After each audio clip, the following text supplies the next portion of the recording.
All right. Well, Philip, it looks like it's you and I. We're starting off this the Recall Mike show. Well, thanks Uh, for having me, Chuck. Appreciate yeah, it. next 4 months, man. We'll see if we can get 27,000 signatures, huh? Absolutely. I think we're going to do it. And there's so much. It's such a first of all such a big district. We have so many different jurisdictions, Yeah. and one of the things that we're really concerned on, of course, is that not to make this Venice Beach versus the world. But of course, some of the topics that end up coming up are about specifically Venice Beach because let's face it, for the last 7 years that Mike Bonin has been our city councilman, we've been kind of a cautionary tale.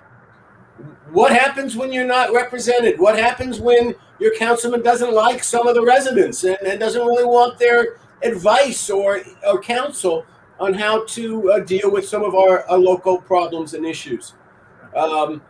You and your wife, you guys, just to get a little background, you guys live in a part of Venice Beach near Penmar Park, the golf course, right? That's right. It's called East Venice, I guess, right by the Rose Penmar area.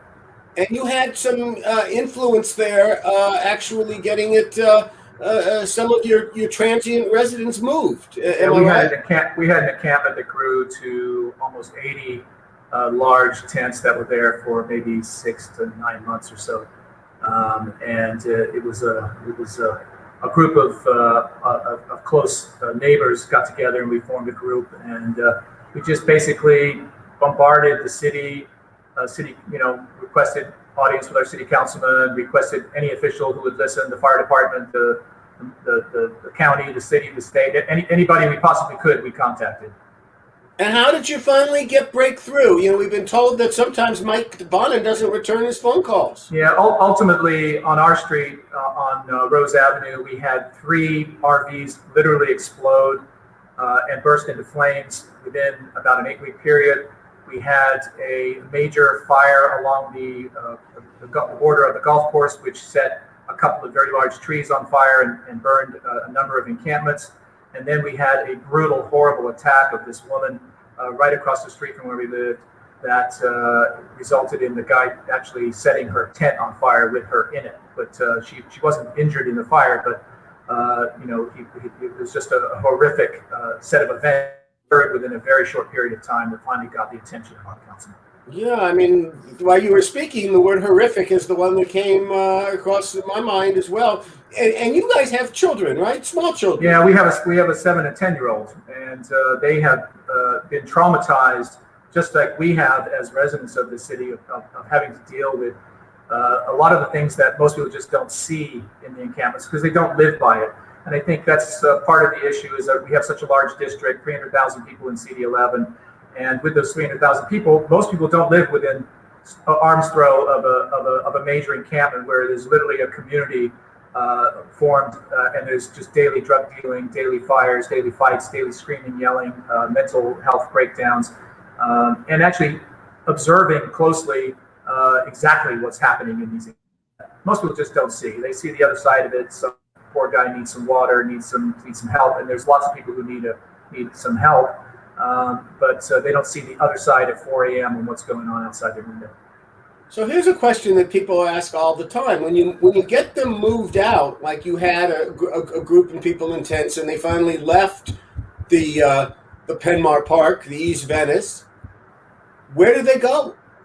Well, from what we understand, Mike Bonin implemented his pilot project called Encampments to Homes, and he engaged St. Joseph's, the nonprofit down who's well established in Venice, and they did a absolutely fantastic job of planning and then implementing, getting people to vacate the area. And it was over a period of about 6 weeks. They broke it down into zones, much like they're doing in OFW. It's sort of a pilot for what happened at OFW. We weren't told where they were going to be placed. We had no communication from the council on what was going to happen to them. We just sort of vaguely heard that they went to some hotel over on Sepulveda somewhere, but we weren't involved with that at all. And really, at that time, at that moment, we were just glad to see our environment changed dramatically and allowed children and elderly people who used to frequent our neighborhood walking down the sidewalk feel safe again to walk down the sidewalk. That was the result of it. So at that point, we were just glad to see everything change and return to normal. Of course, it's been fenced off since then, right? So we've had a fence down, the 3/4 of a mile or so along Rose Avenue. It has a fence that has, and we've had multiple times where the signs have been taken down, where we've had break-ins into the fence that we've had to go out and repair. We've done cleanups behind the fence because people just dump a lot of trash. But we've had lots of people say they're going to come back as soon as that fence is down. Well, it's really inspirational what you guys did, and I'm really glad the community banded together. Yeah, we did. The interesting thing is when you say, well, we don't really know where they went. They've had a cleanup on Oceanfront Walk, and an interesting news story came out of there written by Chris LeGray, who, by the way, is also going to be a segment on our first podcast this week, and he found out that a few of the people who were there on Oceanfront Walk were now in Westchester Park.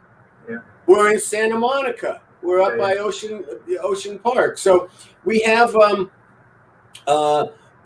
just because you can clear out of an area like Oceanfront Walk, it's not clear wherever anybody goes. There's a lot of confusion about that, right? Yeah. Well, unless the laws are equally enforced, unless there's equal enforcement everywhere, people will just pop up somewhere else. Ultimately, what we found from observing what was happening across the street is most people just want to be left alone.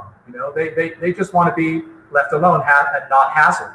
And any kind of hassling causes all kinds of, sometimes outrage reaction from them. But they just really want to be left alone to do whatever the hell they want. And it's going to require, in order for this issue to be solved, where we have encampments popping up everywhere, it's going to require equal enforcement of the laws on the books at every location. And it's going to require a leadership in order to do that.